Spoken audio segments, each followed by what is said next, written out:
Your arm around her shoulder. Now I'm getting colder, but how could I hate her? She's such an angel, but then again, kinda wish she were dead.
good enough for you.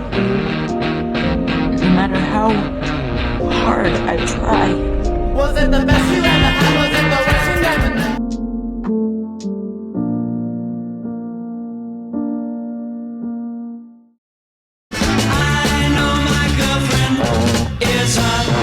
rich.